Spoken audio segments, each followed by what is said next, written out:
Pessoas que viveram há 3 séculos atrás, da minha família, me influenciam hoje? Sim. Como?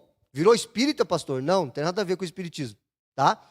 São os padrões comportamentais. Ninguém vem te atormentar, puxar a sua coberta de noite, não é disso que eu estou falando. Eu estou falando de DNA, eu estou falando de genética, eu estou falando de padrão de comportamento. Quantos aqui conheceram o seu bisavô ou bisavó? Conheceram? O seu tataravô ou tataravó?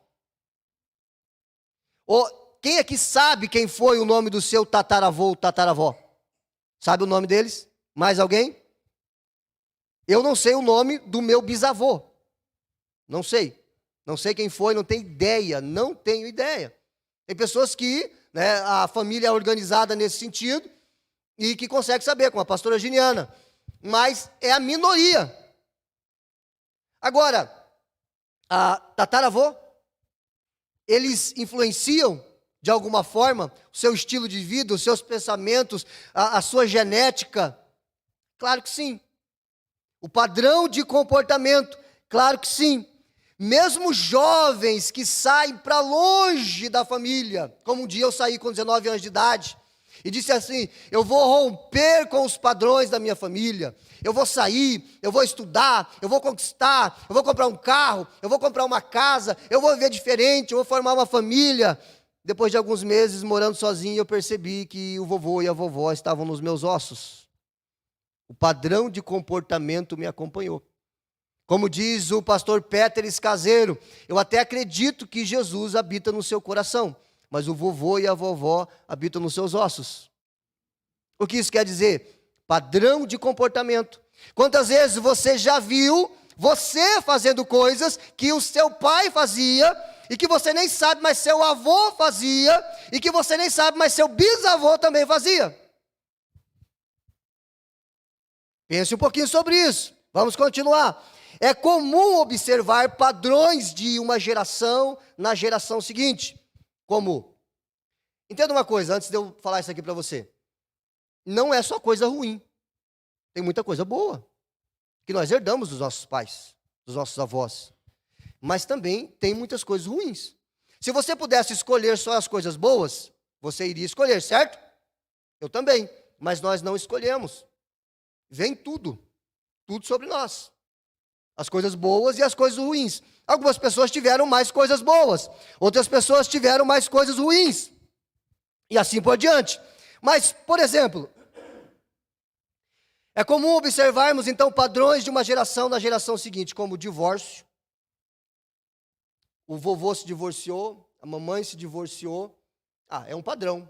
Quando eu tiver problema, eu aprendi a fazer assim. Vovô e vovó resolveram o problema do casamento assim. Mamãe e papai resolveram o problema do casamento assim. Então, os nossos filhos ouvem mais o que nós fazemos do que o que nós falamos. É um padrão de comportamento. Alcoolismo, compulsão, abuso sexual, casamento infeliz, gravidez fora do casamento ou antes do casamento, inconstância em vários aspectos. Gente que nunca termina nada.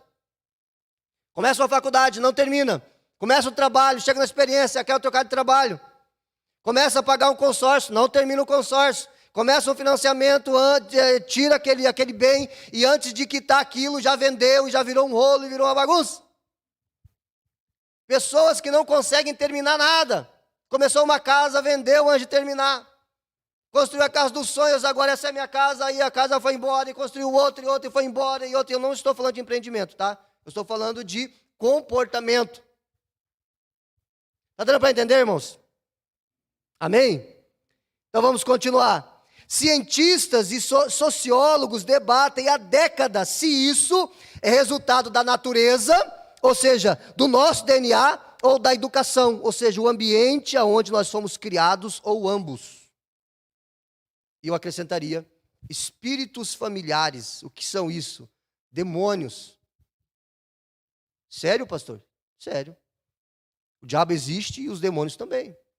Agora você imagina, se é fato que existem demônios que assolam famílias por gerações, existem demônios que conheceram quem foi o seu ancestral há 3 séculos atrás. Faz sentido para você? Se você conhece a Bíblia, você sabe que isso faz sentido. E isso pode, de alguma forma, o estilo de vida, os padrões de comportamento serem brechas para ataques no mundo espiritual. Então a família nos influencia. Eu acho que o meu microfone, eu preciso de ajuda, preciso de pilha e preciso de um outro microfone, porque esse aqui está devagar. Não acelera não. Continuando então, irmãos. A Bíblia não responde a essa pergunta. A Bíblia não responde a essa pergunta.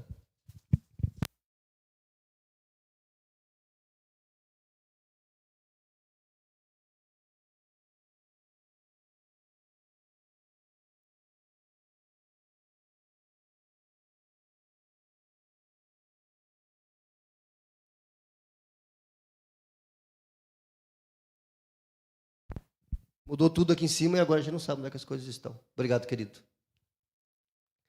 Continuando, irmãos. A Bíblia não responde a essa pergunta. Como que essas coisas acontecem? Tudo isso que eu te falei aqui, nós não temos... Esse ficou ótimo. Não temos um versículo que define, ó, é por causa disso, disso, disso e disso. Não temos. Mas, como eu disse para você lá no início, Deus conectou essa realidade à exata natureza de quem Ele é. O versículo 5 e o versículo 6 do Êxodo, eu vou ler mais uma vez, diz assim: não se curve diante deles, nem os adore, pois eu, o Senhor, seu Deus, sou um Deus zeloso. Trago as consequências, aí ele continua, e Deus repete a mesma coisa a Moisés, quando esse pede para ver a glória do Senhor, no capítulo 34 do Êxodo, capítulo de número 34, e o versículo de número 6. Diz assim: o Senhor passou diante de Moisés, proclamando: Javé, ou Yavé, o Senhor, o Deus de compaixão e misericórdia, sou lento para me irar e cheio de amor e fidelidade. Cubro de amor 1000 gerações e perdoo o mal e a rebeldia e o pecado. Contudo, não absolvo o culpado. Trago as consequências do pecado dos pais sobre os filhos até a 3ª e 4ª geração. Isso está atrelado ao caráter zeloso de Deus. Agora tem que ficar claro para você aqui, ó. Fique claro uma coisa. É a influência do padrão comportamental daquela família que é passado de geração para geração. Não é a culpa do pecado. Ninguém vai para o inferno porque papai e mamãe foi para o inferno. Ninguém vai para o inferno por causa do pecado do papai, da mamãe, do vovô e da vovó. A salvação é individual. Eu não estou falando de salvação. Amém, irmãos? Eu não estou falando de salvação aqui nesse sentido. Salvação é pela fé e é individual. Agora, os padrões de comportamento das gerações passadas, é muito claro, é estudado que isso influencia as novas gerações. O único pecado que é passado de geração para geração é o pecado original, que é o pecado de Adão e Eva, que é o fato de termos a natureza caída, herdamos isso de Adão, já nascemos pecadores. Agora, você não será punido, você não será castigado por Deus por causa dos pecados dos seus pais. É algo que naturalmente acontece, você vai aprender a se comportar com aquilo que você viu, com aquilo que você aprendeu. É como se fosse uma lei que vai conduzir a sua vida e o processo da sua história. Provérbios capítulo 10, versículo 7 diz assim: a memória do justo é abençoada, mas o nome dos ímpios irá perecer. Provérbios 10 e versículo de número 7. O diabo também pode usar essa influência para desestruturar as famílias. Vou lhe dar um exemplo. 2 Samuel, capítulo 12, versículo 10. Lembra de Davi? Davi cometeu um adultério com Batseba. Ele mandou matar Urias, o esposo da mulher, para ficar com a mulher. Ele tentou encobrir a gravidez da mulher. Ou seja, ele estava... Um abismo chama outro abismo.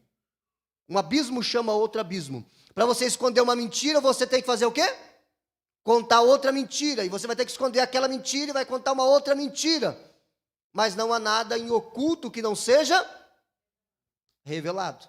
O profeta foi e revelou o pecado de Davi. E Deus disse para ele assim: a espada não vai se apartar da sua família. Ou seja, o juízo, esse padrão, porque você acionou o botão, você deu o start, isso vai vir sobre a sua família. Por quê? Absalão cresceu no palácio ouvindo que o papai matou um homem para ficar com a mulher dele. Aminon cresceu no palácio ouvindo que o papai matou um homem para ficar com a mulher dele.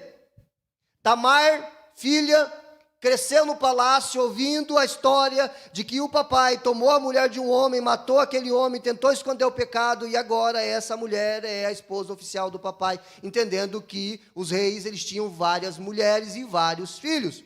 O que aconteceu? Aminon estuprou a sua meia-irmã Tamar, porque Davi tinha várias esposas, então ele tinha filhos com várias mulheres, tinham irmãos pela metade e irmãos completos.